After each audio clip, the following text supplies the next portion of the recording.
Forgive the delay. We have visited every region and confirmed the presence of Ascians throughout the realm.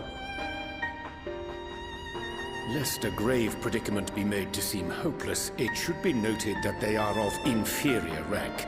The black-masked minions who answer to the red. Yes, a gaggle of schemers attempting to exploit recent events to sow the seeds of petty conflict. Fortunately, nothing of any great concern has come of their meddling just yet. We also encountered a number of the Crystarium's former defenders, busily solving this problem and that in a bid to become warriors of light. Their zeal is to be applauded. 'Tis but a pity I cannot encourage them on their cause. Not knowing Elizabeth set them upon it, no. Both the troubles to be solved and the villains to be vanquished are his doing too, like as not.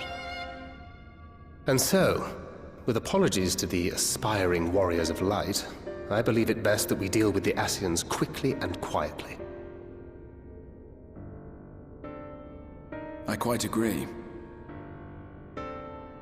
But tell us, what news from the source? How fare our bodies?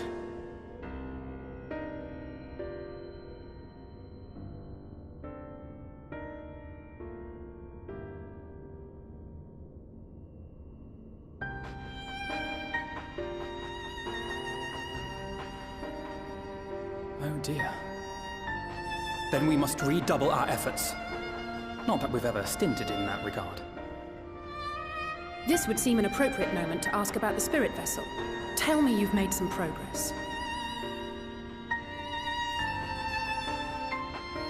We have, as it happens. One moment.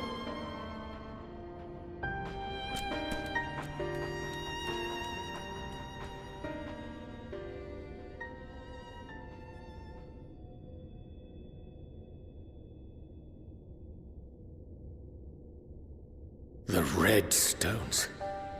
Then this doth mean... For the benefit of all, permit us to explain. As you will recall, using white auracite as our starting point, we fashioned a vessel for mind and memory both.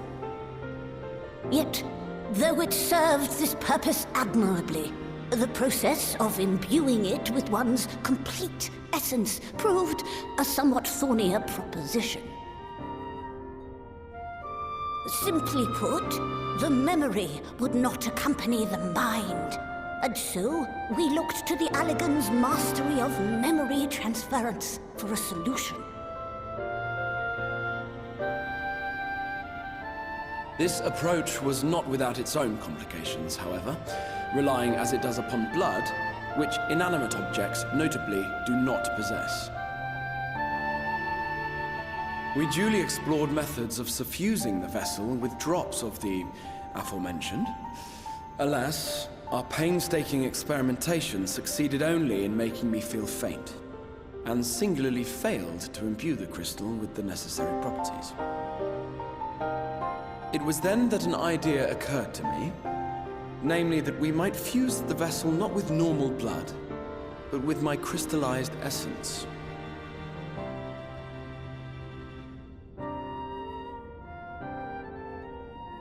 You're doing this for our sakes. So far be it from us to complain. But don't think we haven't noticed what's happening to your arm. It falls well short of offering up my life in exchange for yours, which was your only stipulated prohibition, as I recall. And it is but a small price to pay for delivering you home. Assuming it works.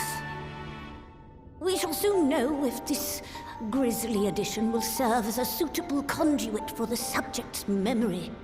Though not soon enough to warrant your waiting. The test is like to take a while. Let us be off then.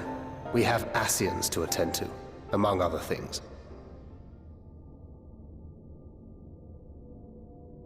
Forgive me, but I count 6 vessels, and there are only 5 of us. One is for testing purposes. I will personally use it to see whether the crystal functions as it should. And if it does, wouldn't that mean that your soul could also return to the source?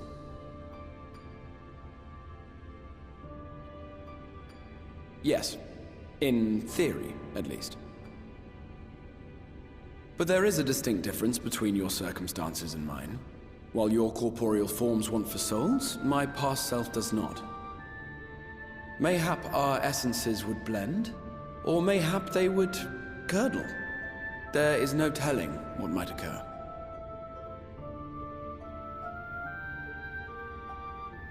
And you'd be willing to take that risk? I would. I see.